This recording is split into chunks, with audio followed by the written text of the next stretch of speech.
Yeah, it's funny, isn't it? Because we've got our YouTube names, and I don't know whether people ever want to give out their names or whatever. And everyone just refers to you as GDUB, obviously. Yeah, that's cool, mate. That's my wife. Because funny story, the name GDUB actually came from So back in the day, obviously growing up, I was always into motocross, the AMA and stuff, and we used to play like motocross games. And because I rode motocross, my friends, you had Kevin Wyndham, which was K-Dub. Ah, I see.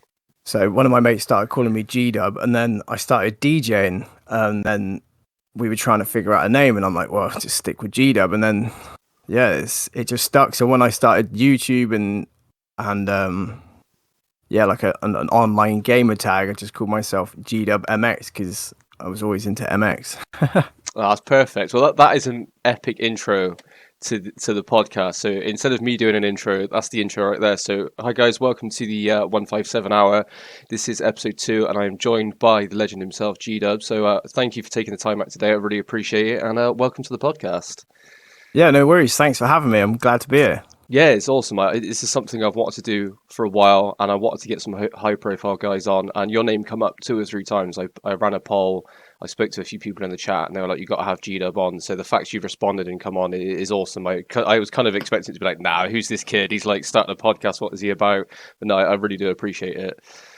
Yeah, no worries. I'm glad to help out. I don't hold myself like with any importance. I just think I'm just this generic scumbag. This just followed. I don't know why people even follow me, but you know, it is what it is. Well, you seem to have definitely made an influence with a few people I spoke to said the reason they're into bikes is because of your channel. So I did have a little bit of a deep dive into your channel this morning, and I've noticed you have been there since the very start of bikes. So how did you even get involved in YouTube? What was the start of the channel, and what were you hoping for it? Yeah, well, the thing, how it all came about. So I started playing MX Simulator. This would have been 2012. I was quite late to the whole MX Simulator thing, and I played it probably for 2 years. And then one of my friends from MX Simulator, his name was Chris, he was chatting to me one day and said, "Oh, have you ever heard of this MX Bikes? It's not out yet. There's no official alpha or demo or anything, but there was a website which was basically their forum at the time." Right. And yeah, I started checking it out. I signed up and just started following the development of MX Bikes.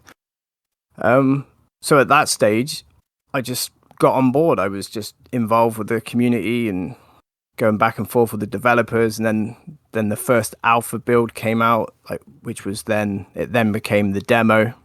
Then there was rider templates and stuff.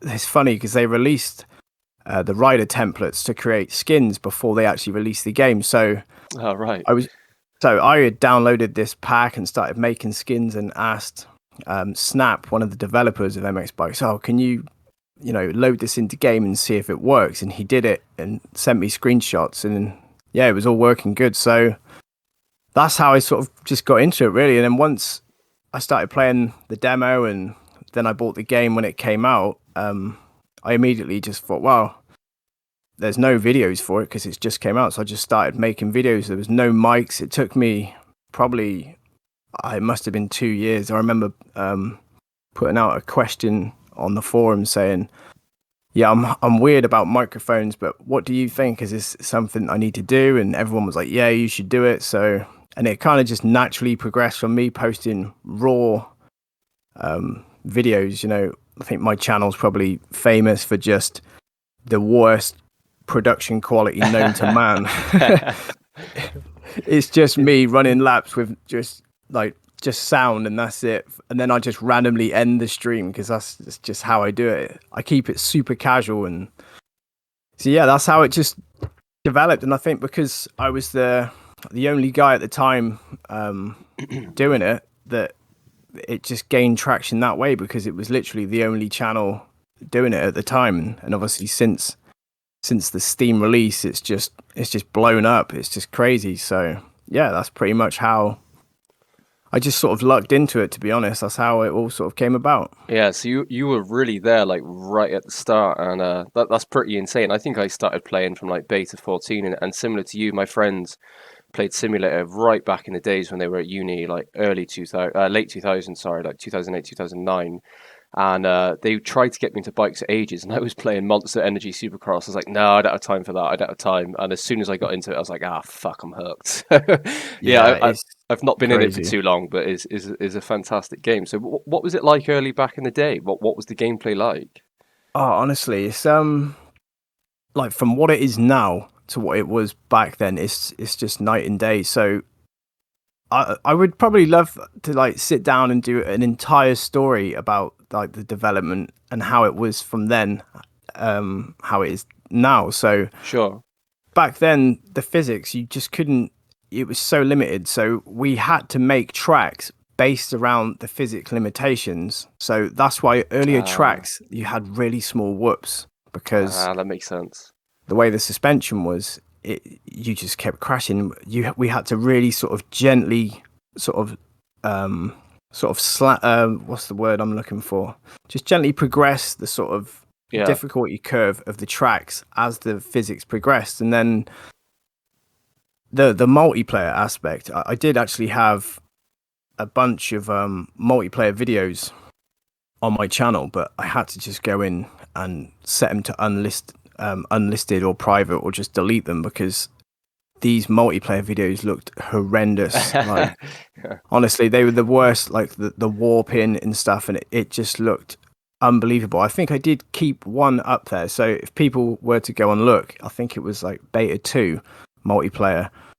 Um, yeah, it was just madness, but I kept it up so people can look and think, wow, it's come a long way. But yeah, like difficulty wise, the game is so much easier now to pick up and play. Like I recommend it to friends, and they just start playing it, and they're like, oh, do a few laps, and then they manage to keep it on two wheels, and then they're just away. But back then it was like, yeah, it was almost like, yourself, you've played MX Simulator. That first time you play Yeah. MX Simulator with arcade physics off, and you're just like, what am I doing? Yeah, yeah, for sure. It was. I only have a limited experience of MX Simulator, but I remember playing it and thinking, I'm never going to get good at this game. This is impossible to learn. The learning curve was horrific. Yeah, yeah. No, I was in the same boat from 2012, but I just love that aspect. I love the because when I came on board, they had the 2012 AMA Nationals, and I just kept playing them over and over. But yeah, the learning curve's definitely a lot steeper in MX Sim. But looking back now, like I've tried to play MX Sim in the last say year, and I just cannot do it. Like there's so many things, and it's not because it's a bad game by any means. It's Yeah, because I love the way the cameras are in MX bikes. I love the way the bike feels in MX bikes, and I love the like the airtime you get in MX bikes. That to me feels the realest more than anything is the amount of time you're in the air. Where a oh lot of these other yeah, yeah, games, I call it moon gravity. It feels like you're just in yeah. the air too long. So It shoots you up rather than actually keeping you like in a natural trajectory. Yeah, I know what you mean. If you were to yeah, watch a GoPro and compare it to real life versus bikes, I think it has the most natural look and feel.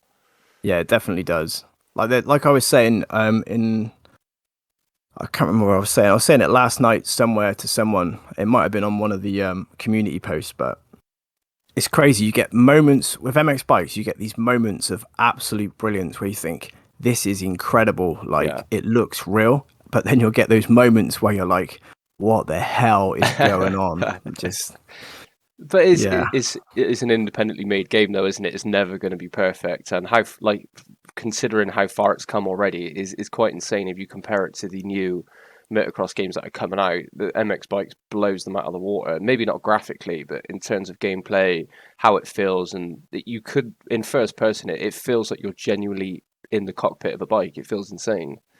yeah, it is. Yeah, I love it. I had to take a break from it. Like I go through swings and roundabouts where I'm all in, and then there's something that holds me back. Like I'll be like, oh, I'm so over this Yeah. the low physics speed bug, and then I'll step away, and then I'll come back again, and it's like brand new, and I'm like, oh my god, this game's sick. It's always the same cycle, but hopefully there's a few things that I think they should work on and get sorted for it to be officially released. But yeah, like you say, it's just a long, slow process, a long road to walk down.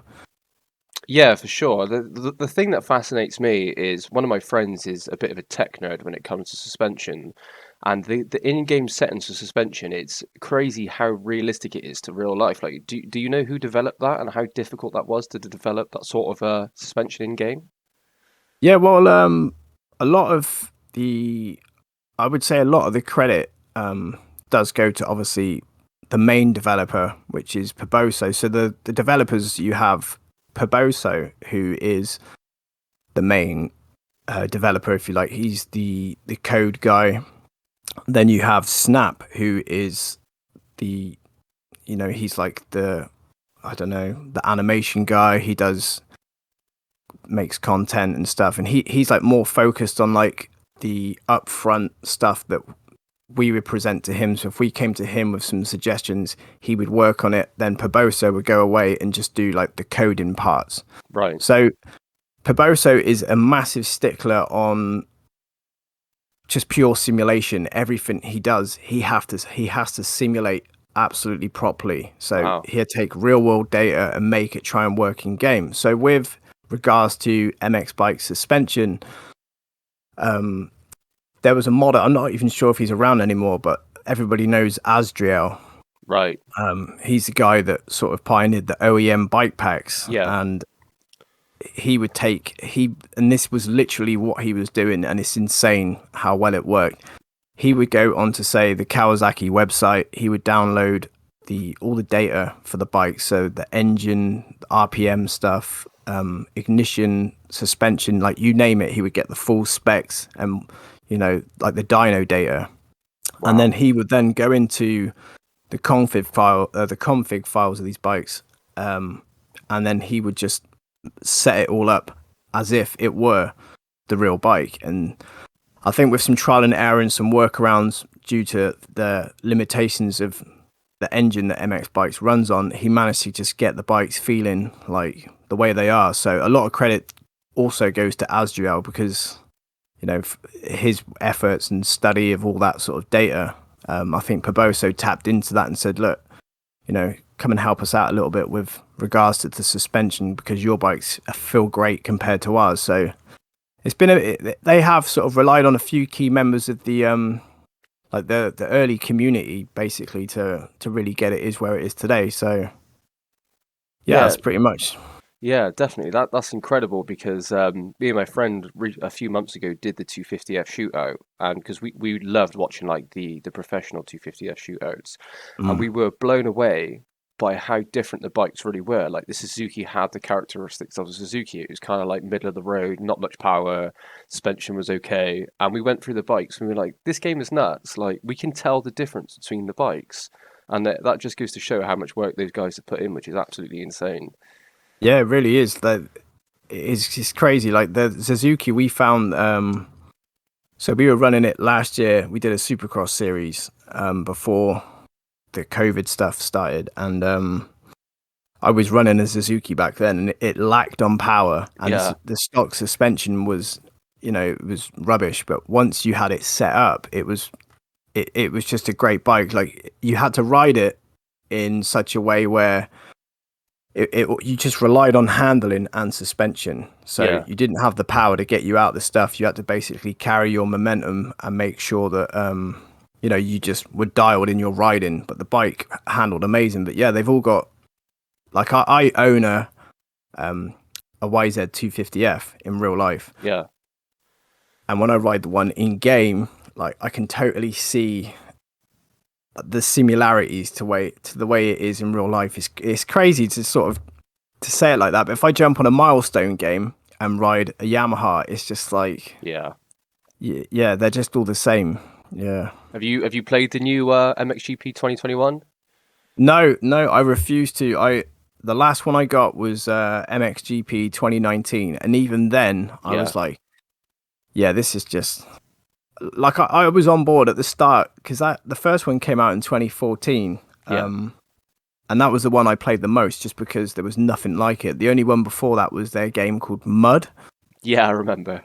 which was just absolute train wreck. Yeah. But because it was the only motocross game, like motocross games are so far and few between that you as a motocross fan, you just pick them up because, you know, something's better than nothing. Yeah, But no, definitely.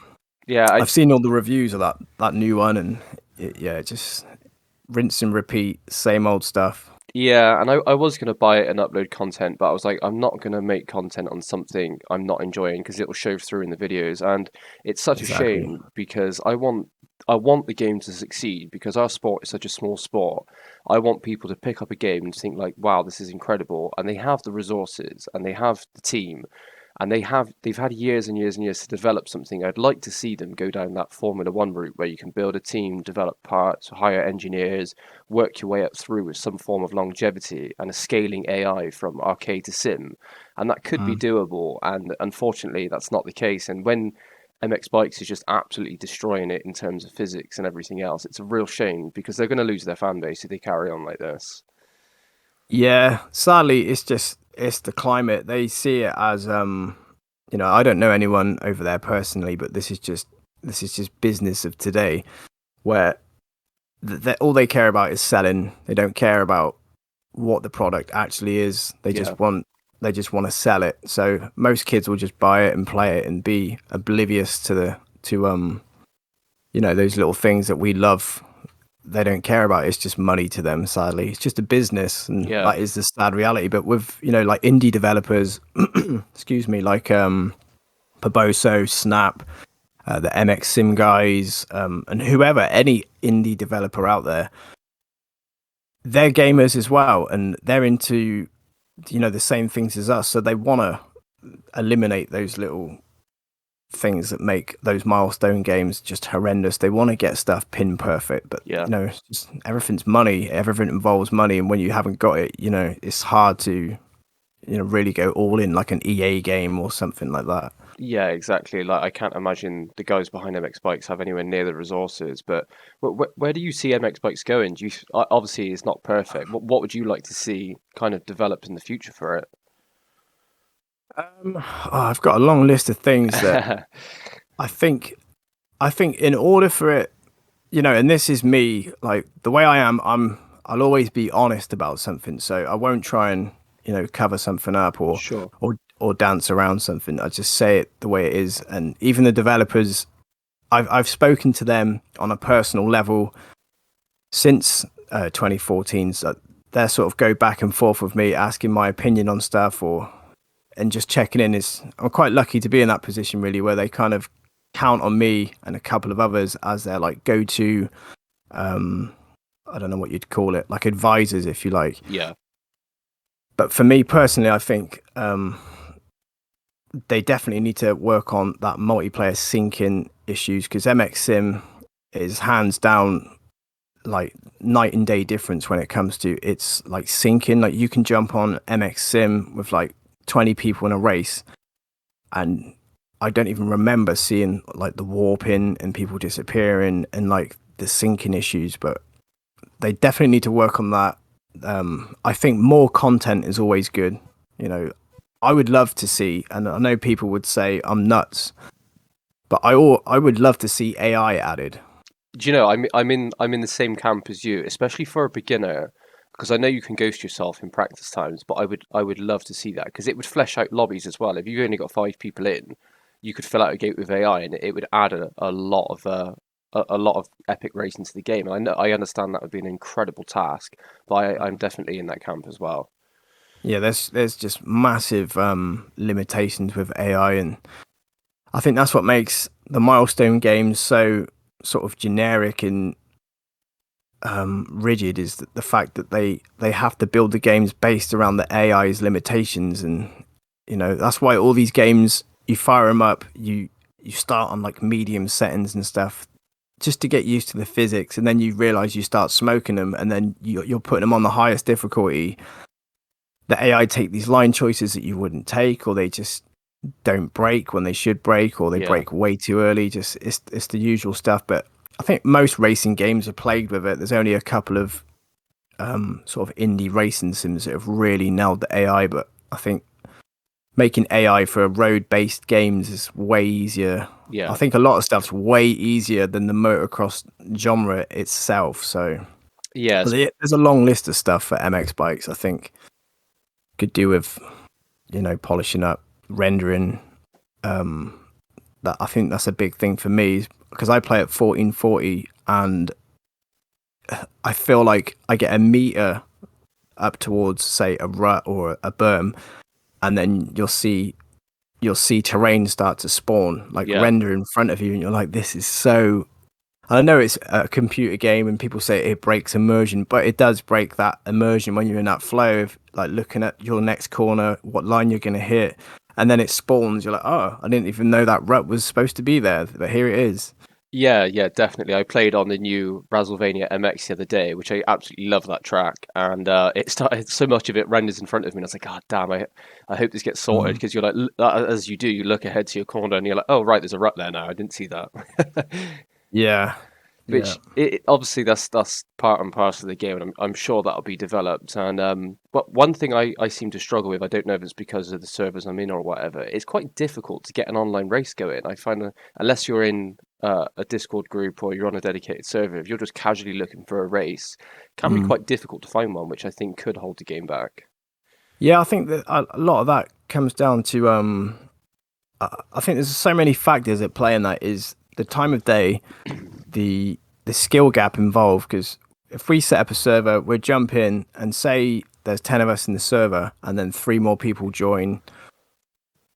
Five of the people in that server might just be in the mood for, I just want to run laps and Yeah, chill. Five might be ready to race. The other three are like, oh, well, we've just got here. So it is, yeah, it is difficult. But like you say, a lot of the times, if you jump in a server with 10 people, you've all been in that server for like half an hour doing lap after lap.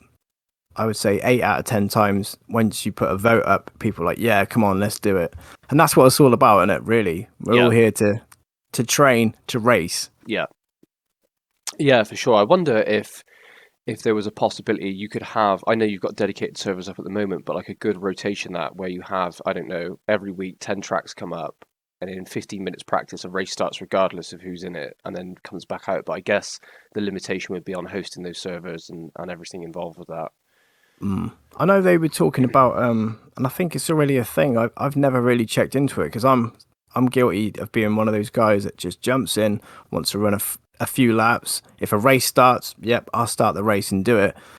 But I'm one of those people that would jump in, run a few laps, and then jump off again. But I think there is quick race servers where it is just racing, but again, you don't get that practice. It's Yeah. it's one or the other. But like you say, if that would be a great addition if they could have it. So here's 5 minutes practice, then you're going to race for 5 minutes, then you're going to go back to practice.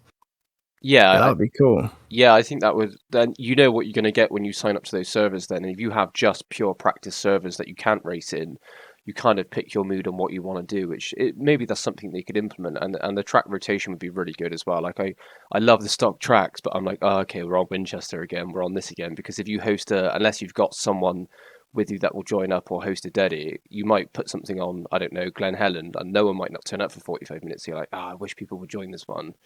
So that can be quite frustrating sometimes as well. Yeah, yeah. It's cool to see those old tracks out there. Probably a lot of the tracks that people don't really know the history behind either is so Glen Helen. I bet people are wondering why you don't ever see deformation on it. Same Yeah. with like Thursday night motocross. It's because back then we didn't run, like back in the early days, we didn't run deformation because it caused issues with lag and the bike. It would Okay. unsettle the bike like crazy. So TFC, he's no doubt, the godfather of the content tracks. He was the one that started all the tracks and kept it. There was other people that sort of jumped in, but he was the one that really dug in and just went balls deep with the track production. So he made a lot of his early tracks where they deformed, but you couldn't actually see the terrain deform. So there was no like, because the game breaks it down in textures. You have layers Right. of textures. So as you go over the top of the surface, it would essentially delete that layer of texture to reveal the layer underneath, which gives you the actual physical rut and the visualization of the rut that you've just created. So those early tracks lack that, unfortunately, which is sad because those tracks, they're great fun. Yeah, you can imagine Glenn getting all chewed up would be horrific on those hills. That would not be a fun day out. So Yeah. have you been in? Excuse my ignorance if I don't know this already. How much involved are you with designing tracks, creating tracks? Is that something you've been involved with much? Yeah, I've sort of gone back and forth with it over the years. I think the recent ones we worked on. So I was behind the High Point 2017. Okay. And then, yeah, I was. There's a guy called, I'm not sure if he's still around, Vortex Damien, Damo, we call him. But me and him are sort of working on that together. We released that. There was another one. There was a couple of you have your entry level ones. You're a track building virgin, so you're just throwing stuff out there. But I think I made a track in beta 1. I can't even remember the name now. I have to find it. But I made a couple of tracks. They were awful. And then I suppose the most notable ones were Muddy Creek 2015. It's a great track. That one was, again, me and Damien and a guy called Fillion. I'm not even sure if he's still around. We were working on that together. Then the project got abandoned. So this was 2015. This would have been 2016 that we had the track sort of created. And then we all got fed up and just abandoned it. Well, come 2020, we were put in lockdown here in the UK. Yeah. So we were all off work, just waiting for this bullshit to be over with. Yeah. So I just, I've got some spare time. I'm going to just recreate it. So I went in and I just finished the project. So I teamed up with Bayer. He was the guy that sort of helped me out with doing objects, and he learned, he was totally new to it. So he decided, I'll just learn how to make 3D objects and stuff. And then, yeah, we just went with it. I did the height map and finished it up and did the textures. Then we did the objects and released it. Then after that one, I did one called Beaver Creek. It was just a fantasy local track, little sand track, great on a 125. Yeah, so yeah, I've definitely done a few bits. I'm working on Cheddar Motor Park at the moment, but that's so cool. It's just finding time.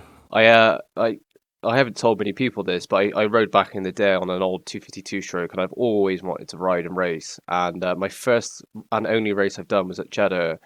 And my mum sold my bike, so I waited 10 years to finally get myself a bike again. I got a KX450. The first time I rode in 10 years the other day was at Cheddar, and someone turned around to me and said, "I'm sure they're making this an MX bike." So I'm quite excited to see that. Yeah, someone actually mentioned it, and they were like, "Yeah, it's coming, it's coming, it's coming." So I was like, "I hope someone makes that." So knowing that's you, I'm excited to see that now. Yeah, that would be awesome. Oh, that's really cool. That's really cool. So somebody at the track actually said to you, "Yeah," because I didn't really know anyone there, and I was in the novice class and just started chatting to some of the boys, and he said about MX bikes and stuff. And yeah, someone was like, "Yeah, I'm sure someone's making Cheddar Motor Park," and I was like, "Oh, I hope they do, because that'd be sick."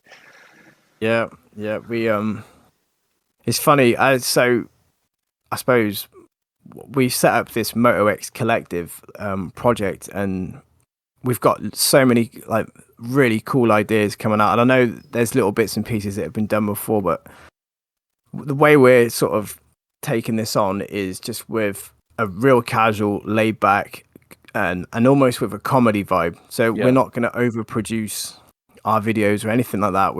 It's just going to be us basically having a laugh. And but we have a really cool project coming up where we're going to just take the most random of tracks and put them in game and just ride them, have fun races on them and stuff like that. But I don't want to give too much away because but but that Cheddar is it wasn't part of that project, but it's something that because I've rode there 3 or 4 times because it's not massively far away from me. And I love the track. I think it's one of my favorite tracks. So having the ability and to create the tracks in game, I thought, right, I'll give it a go. So yeah, I laid the groundwork out. Bayer helped me out with some bits and pieces, and it's just sat on the hard drive waiting to be finished. That's awesome. What I thought would be an amazing idea is if we got a few of us together, a couple of GoPros on bikes, and do a side by side of your track in real life. That could be a cool little project we do to show what the track really looks like. So maybe that's something we could look at in the future, because that'd be pretty sick. Yeah, definitely. The only trouble I found with this, Kel, is that they change their layout. Like Yeah. it feels like every week. Yeah, definitely. Because I rode there, and the last time I rode there was 2018, and I did do a GoPro. It was like some cringy vlog thing I did, and looking back, I hate doing that vlog stuff. I know people love it, but it just cringes me out no matter. And it wasn't like full blown vlog. It was just like me talking like I am now. But yeah, that stuff just cringes me out. But I have got a GoPro up of that track, and the track version I'm making, I have no idea what year it's from, because my reference image I've used to create it, I just don't know. And I've contacted Cheddar, but they haven't got back to me yet with what layout. They probably don't even know because they change it so often. Yeah, definitely. I know they got one up on their Facebook, which I think is the overshot of the most recent one where I went a couple of weeks ago. So I know they've changed. Yeah, like you said, they've changed it since. But segueing a little bit into the MotoX Collective, I know that's you dropped an announcement recently. So for the people that don't know about it, explain that a little bit and how that's all come together. I know you don't want to give too much away, but like the general outline and what is the goal of that? Sure. So for the longest time, so me, TFC, and Bayer, we're all close friends. Like even in real life, we've known each other for years, and have been a part of the mxbikes community. So a lot of the factor behind the MotoX Collective was getting burnt out with creating the mods and watching great track makers and modders just get tired of keep pumping out content and not having. It wasn't so much the reward, but it was just getting burnt out. Sure. TFC, classic example, TFC was just churning out track after track, spending months. I remember his Ironman 2018, I think he spent a total of 3 months. Wow. Actually building the track in his free time. And I think after a while it starts to take its toll, because I think modders feel like once they create something so great that the community loves, that they just expect that level all the time. So you're almost waiting for somebody else to step in and give their really amazing track. And I think that's what a lot of it was just seeing the burnout in content creators and us ourselves. Like, I was burnt out with, it was mainly the mxbikes Discord that burnt me out, and being part of that newer community, because we came from the old school forum community. Sure. And it was so localized, and so it was crazy. We were just like one team. Somebody would put a post up saying, "Is anybody making Redbud?" And literally everyone that was involved with the forum back then, everyone's like, no, you start it. If you need help with this, let me know. And so it was kind of like a real small family type thing. Yeah.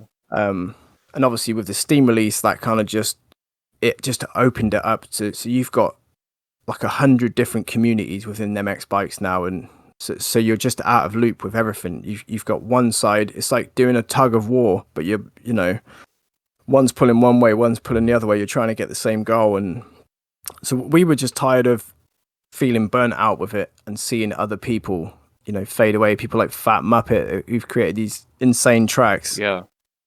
And then you see that, the slowly starts to come on, and where they're getting burnt out with it. So we wanted to do something, to try and encourage people to basically keep going with some incentive. So we come up with this idea of the MotoX Collective, which is basically, we've created a channel.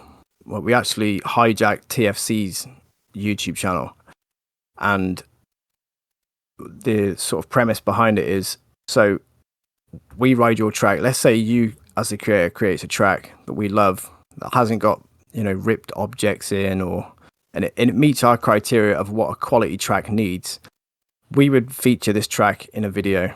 And if the video was monetized, 55% of all those profits from that video would just be paid to you as the track creator every month. As long as that video exists, you know, if it's making you £5 a month, Sure. we'd send you £5 a month or whatever it is for that month. So that's basically the premise behind it, is just to give back to creators. So no one has to actually go to a website and buy the mod. No one has to donate to get the mod. It's, you know, it's just a case of just watch videos. And most people, I think on the whole, the track creators and content creators, when I say content creators, I mean modders. Sure. I know, because obviously me and you, with having YouTube channels, we'll be deemed as content creators. I just see us as like video makers. Yeah, we make content as in video content, but when I refer to content, I always talk as if like DLC or modders. No. So yeah, basically the people we've spoke to, it's like the feedback has been unreal. It's just been like, oh, this is, you know, we can't believe finally somebody's doing something like this, or this is such a good idea. And so we kind of hope that it's put incentive in people to think that there's somebody out there that actually cares for us. So we're going to do it. We're not saying that people don't care about people. It's just, we're just trying to give people that incentive to keep going, to make stuff. That's pretty much it in a nutshell. Yeah, that makes perfect sense. And like you said, no one gets to see the hard work that you guys put in, and without you guys making tracks, I would have a significantly less amount of videos to make. So, you know, if I could help out in any way, even if I could link each new feature track in a description and say to the guys, you know, check out this description, it helps the creator, link them in, and they can watch that first before watching my take on it, perhaps even anything like that, I'm happy to help out, because the bikes community, my experience of it, and the people around me have been amazing. You know, I'm fucking terrible at the game. I'm not great at the game. I plan to be better, and it's something as a side hobby that I've grown to love. And you know, without you guys making content, it becomes increasingly hard to create videos. So yeah, if there's any way the YouTube community can help out, then I'm sure we'd all be for it, to drive more traffic towards it, because in turn, if you guys are making money and you're happier and you're more heard, then you're going to carry on making content, and it will hopefully loop itself and work together. Yeah, and see, it all boils down to I guess feeling like your efforts have been rewarded in some way. And I know back in the days, it was like, over the years, I've downloaded so much content in terms of people's mods and stuff, and I've probably, you know, I wouldn't tell my wife this, but I've probably spent close to maybe £200 or something in just donations. Like when the OEM bike pack would drop, I would always just give each one of those people that were involved money, whatever it is. I just always try and do my part, and also give links and stuff where I can. And that, I'm not very vocal on the microphone when it comes to doing videos, so I just do my part by messaging that person directly. Let's say, take GeoPanda for example. He created Autobiano. He did the Dunlop Maxxis tire packs and wheels, and the CR 250 1997, the KTM 2021s. Oh wow. So I speak to him all the time and just send him money, and he always says, "Oh, just stop sending me money." And I'm like, well, I don't talk about your mod. I just play, you know, I play, and I feel guilty because I make, you know, I upload videos all the time of just me riding around, and I personally don't put any effort into I just hit stream, ride around, and then just hit stop. So I feel guilty that, you know, he's putting all that work, and I'm making some kind of money from my YouTube channel. Sure. So I try and give back, but this was our way of wanting to give back a bit more. And you know, we know it's probably going to go down a path of where people should charge for, or even if it's just, you know, 50p or 50 cents or whatever. Yeah. They should charge for tracks, and I'm totally fine with that myself. But obviously, you don't want to limit. You don't want to stop, you know, the younger generation from being able to play good content. But Yeah, it's a very tricky one to sort of work around in it, the whole Yeah, of course. content creation thing. Perhaps you could look into maybe grabbing everyone together for a DLC pack, and I don't know, you bring out 3 AMA tracks a quarter, and doing and something like that, or even with your MotoX collective, if you set up a donations page, and you, as well as the YouTube monetization, I could link that into my channels and say, look, if you want to support the creators of this before we do this track review, there's a link down below. You can donate or just watch the video, and then you can spread that equally among creators if they're involved with that, perhaps. And that would be a good way for. And then if we can encourage other YouTubers to do that as well, then we could all kind of help each other out and hopefully get those guys sorted out a little bit. Yeah, definitely, because we're all, I guess we're all fighting over the same piece of pie, and when really we should all trying to be just, I guess, work together. We're open as a team. We're open to suggestions. We're open to feedback or ideas. We're just with the whole video editing thing, and we're just so new to it and so green that we've had a few pointers on what we should do and things like that. But all we're interested in is just making people laugh and just giving back. That's all we're interested in. We're not interested in getting rich or anything like that. We all work full time, and as you know yourself, in fact, you probably don't. I don't know if you're even monetized on your channel. No, not yet. I've put a lot of time into it. I work full time. I train full time as an athlete, and every other hour I put into this creation stuff.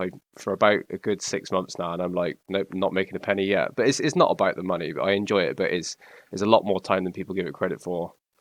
Yeah, and it is like the returns you see are so. I look at it as just. I don't drink alcohol or anything like that.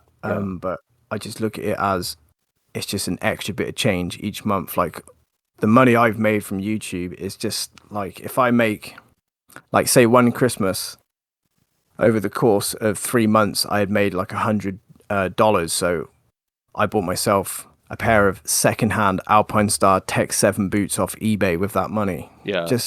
Or I might buy a new set of brakes for my car, or just stupid stuff like that. It's not, from what I get, it's really nothing. So I just look at it as extra bit of change. But like anything, the more work you put in, and Linz is a great example of this.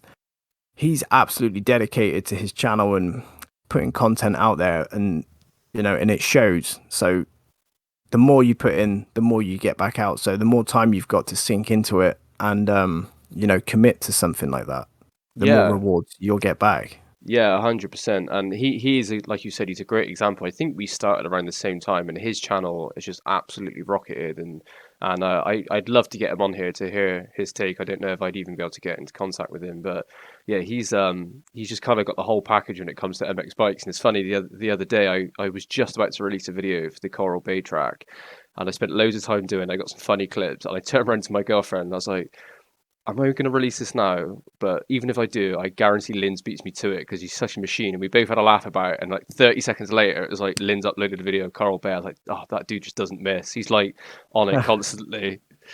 Yeah, it seems like he's got a lot of spare time on his hands. Yeah, definitely. Yeah, but if maybe he could be a part of this MotoX collective with the audience he's got. If he could help give back in any way, I'm sure he'd be up for doing that, and that would help you guys out as well.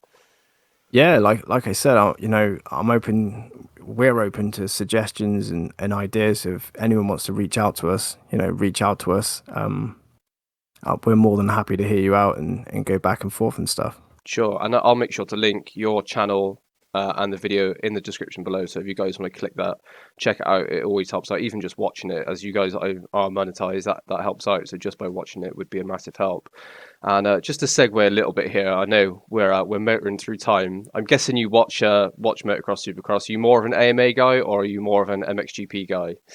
Oh yeah, I'm massive fan. I have been a massive fan of the AMA since I can remember. So obviously I'm quite old. I'm in my late 30s. So back when I started getting into it, it was a case of you had to stay up late on like a Saturday or Sunday night, and you might catch it on one of the 4 TV channels we had at the time back in the day. Yeah. So I would just catch, and it was like a highlight reel of AMA Supercross, and this would have been late. This would have been, I would say 98, Yeah. 99. So I would have been like 13, 14. It's when I really started getting into like following it. And then I've just kind of followed it all over the years. I actually got out of it I got into, I think you just grow up and you kind of discover girls, you discover partying and all this Yeah. kind of stuff. So you kind of let your interest fall to the wayside a little bit. I never let physically riding motocross fall to the wayside. I always kept doing that. But as far as following the sport, I dipped out. And looking back now, I just feel like such a fool because it was my favorite rider of all time was James Stewart. Sure. And yeah, so I dipped out from like '05 and then came back into it in about '09. So I missed, obviously, he was going ham back in the Yeah. day, '07 and things like that. But yeah, I'm AMA. I've tried to get into MXGP so many times over the years, but there's something about it that just doesn't draw me in like the AMA. I think it's because being a kid growing up, it was always I had a Jeremy McGrath poster on one side of my room, and on the other side of the room I had a Ricky Carmichael poster, and it was all about the American riders for me and playing the games. Like there's a game on the PS1 called Championship Motocross featuring Ricky Carmichael. I remember it. Yeah, so I think I grew up in that era of like Crusty Demons, Terra Firma, that kind of, it was the new school, with Metal Militia, all that was all brand new. So we were like heavily influenced by like the American culture, if you like. So yeah, that I've been AMA and balls deep for years and religiously follow all the off-season stuff, listen to all the podcasts, follow all the riders I can, and yeah, I'm a super fan. Oh, that's awesome, and I'm in a similar boat to you. My uncle's a little bit older than me. He's 37, and one of my best friends is the same age, and they grew up in the exact same era. And that's how I got into it. I was about 12 years old, and I got to see the 2006 Matterley Basin MX of Nations. And Oh I wow. actually got to saw Ryan Villapoto and James Stewart ride, and I'm this little dickhead of a kid, 12 years old, running around, and I wish I could go back and kick myself in the face and be like, dude, like Villapoto is my favorite rider of all time. I'm like, you're watching James Stewart ride, enjoy this, because I never got to see him ride again. And Yeah, Villapoto, man, like he's such a legend, and even now to this day, like he's retired, but he's still such a class guy. Like I love, yeah, he's a proper stand-up guy, man. He's a good rider to definitely be a favorite of yours. Oh yeah, for sure. I remember I started watching properly in 2006, just as he came into the scene, and then watching him in Townley in 2007 and the Great Outdoors, the Formula. I remember watching that the first time and literally just it blew my mind, and that was it. I was in from that day, and Awesome. yeah, it's been a really cool journey. But like you said with the MXGP stuff, I don't know what it is until it's got better recently, but the coverage just wasn't the same. Yeah. They've only had Paul as the announcer, unless Yeah. sometimes they bring in someone else, and it just doesn't seem to have, like you said, that Americanized feel. Until Mm-mm. recently, it's quite difficult to watch, and it's a shame because the talent level they have now is unbelievable on the motocross scene. Yeah, there's just something, I don't know what it is. There's just something about the AMA that has always had this spark Yeah, of, like, I remember watching just like battles between Chad Reed, James Stewart, Ricky Carmichael, and just being on the edge of my seat. And I was gutted when James Stewart left the, when he left the motocross scene in like, excuse me, I think 2014 was his yeah, last official year. Then after that, it was a bit hit and miss because he got a concussion, and then there was the whole drug test thing. But I remember sitting, and my wife would tell you, like, every Sunday morning, I would be sat on the edge of my seat, like on the edge of the sofa, like, come on, James, come on, like, oh, just, yeah, I was just so into it. But since he's left, I haven't really, I kind of got behind Roxon. He's like my guy now, but yeah, with the last couple of seasons he's had, I don't know, man. It's when he first came to the US, his attitude, I just I loved it. I was so behind Rox in it and followed him all through, his pro debut in America and got behind him. But as I think he got onto the Honda, I think it was after his accident, Yeah. after the big crash that it really changed. And I get it. He's that was such a high risk, and no one on God's green earth ever thought he would come back. There was just everyone thought he was done, but he came back. And not only did he come back, he came back and won races. Yeah. So, with that said, I've got behind Roxon, but it seems like this last year that he's just, I don't know, when it doesn't go his way, I feel like we get excuses and things like that, and there's not so much of the old Kenny where he would say, yeah, I just got beat, these guys were great today. There's been a bit of like the whole Daytona Cooper Webb thing, you must have seen. Yeah. And remember that. Like, yeah. I was like, Kenny, no, what are you doing? What are you saying? Like, you look like a girl when you say that stuff. Yeah, of course. And I remember because watching Roxon in 2016 on that Suzuki when he nearly had a perfect season, and then unreal. I know, like his talent level, and like you said, after Villapoto, Roxon was like, I'm like the Roxon fanboy. I think the way I've kind of looked at it is how devastatingly bad those injuries were. And I think he had like 27 surgeries on one of his arms. I watched a video of him unable to put on his own coat, and I was like, I think his mindset must have shifted, because I had knee surgery after I kicked someone in the head in training, and we were sparring. I blew my knee out, and ever since that day, whenever I kick someone in the head, I'm like, how does that knee feel? And that's just a small scale injury. So in my mind, I can imagine if he's like, dude, I'm going to take third, I'm going to go home and see my kid, I'm going to be safe.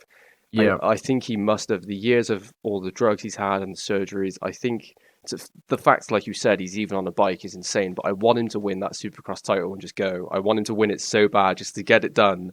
Me And be too. like, right, yeah. I'm done, man. Because his technique on the bike is, if you listen to him ride, and he's in a taller gear than the Americans are, and he's like lugging it around, and he's still flawless on the bike. And you watch his technique, So smooth. it's beautiful. It's perfect.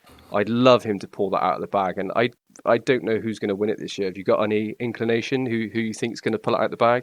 Oh, well, I did. I took part in your poll. You ran a poll the other day, and I didn't want to press it, but you've got to go with facts, and the facts were, when it comes to Supercross, Cooper Webb is just the shark in the water. Like, you just cannot count that guy out.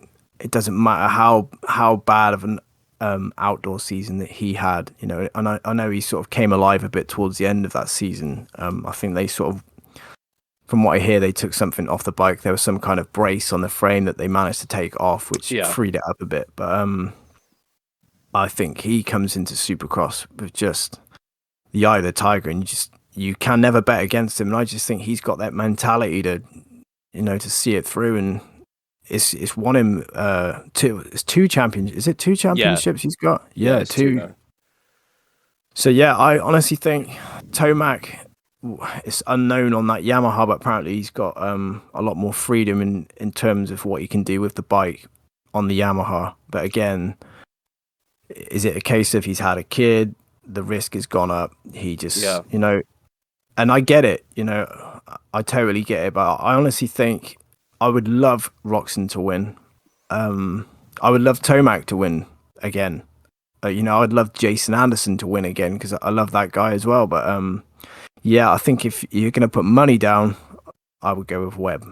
Yeah, and like you said, that KTM seems like he's made for Supercross as well. Is nimble. You see him cut down in corners, but I'm really surprised how a lot of people are writing Tomac off, and rightly so, because he is a bit hot and cold. He'll either come out and be a world beater, or he'll ride around in 15th, and you can never quite gauge what he's doing.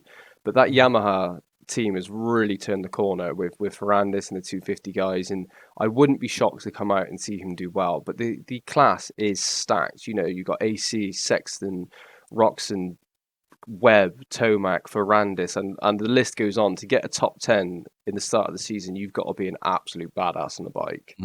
Don't forget, you've got Plessinger. He's now on the KTM, and him and Webb used to be teammates. And I was a big Webb fan. He was my 250. I was torn but back in the day when he was in 250s, it was him and J Mart that were like my go-to people, Jeremy Martin. And I was a big fan of Webb when he was on the 250, but when he got on the 450, there's something about it that I just stepped away from him. And Yeah. but yeah, like you said, it's that you've even got Ferrandis, and you know, he got that championship last year, and I don't know. To me that championship didn't have the same.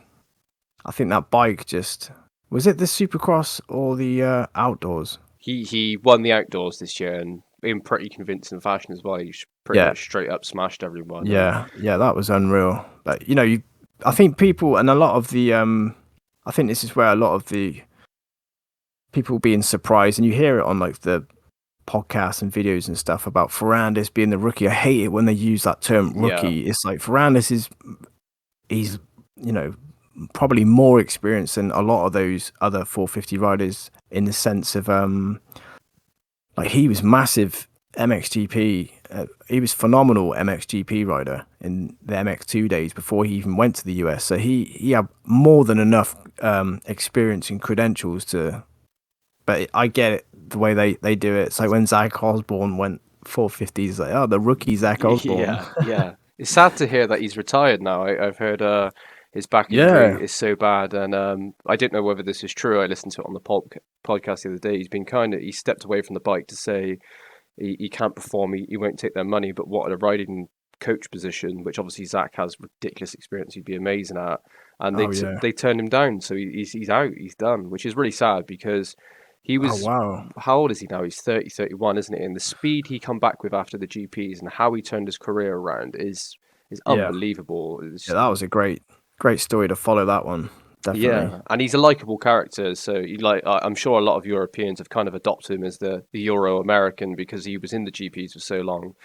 But yeah, sad to see him retire, and I think we will eventually. Now you got to think Tomac and Roxon are near the end of it now. I know they're only late 20s, but the amount of stuff they've been through and the wear and tear, I can't imagine they'll have many more seasons. But we've got so much talent, you know, like the emergence of Jett Lawrence. And what's your opinion of Jett? Are you a fan? Are you on the hype train?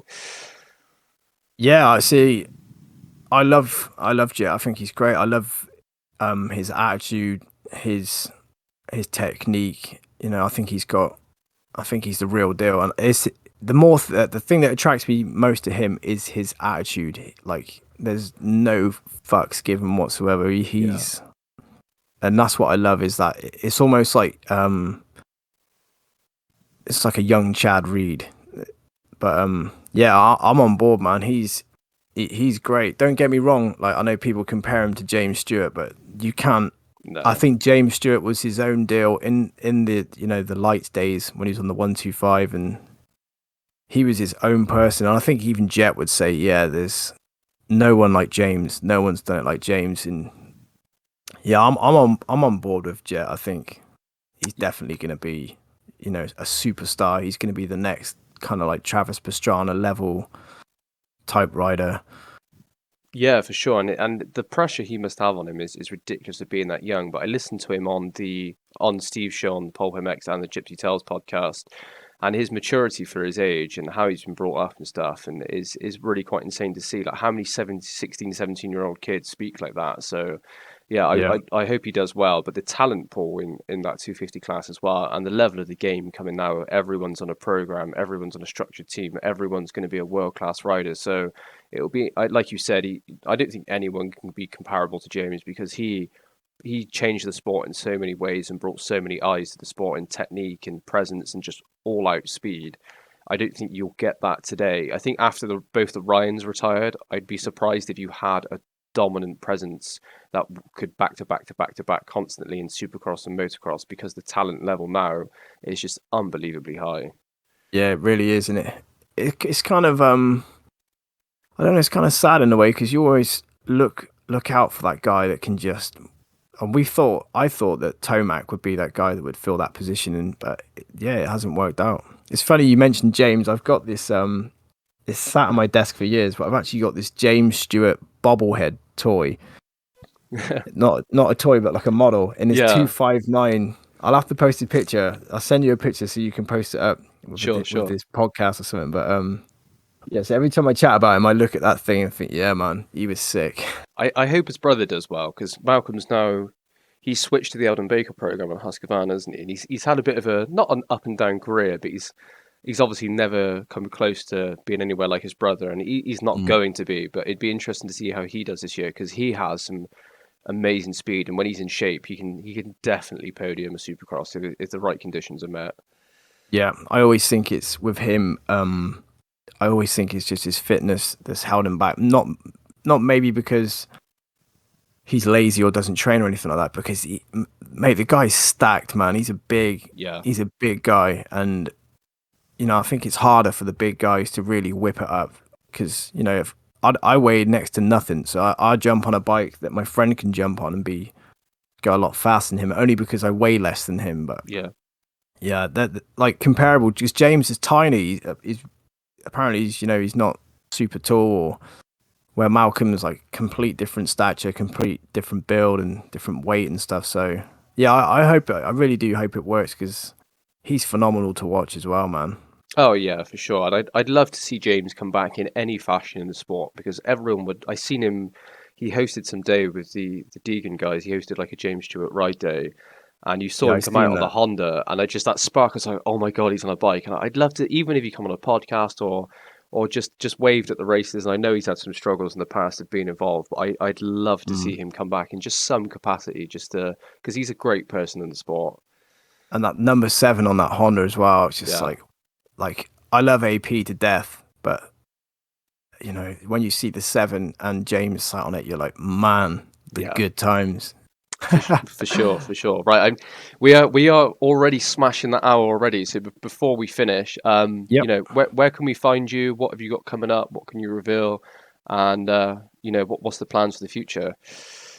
Okay, so moving forward, you're unlikely to see any type of GoPro from my channel anytime soon. I had actually slipped a disc in my back, and it's really messed my nerves up, so I haven't been able to do much of anything at all as far as like exercise, even go out and start the bike up.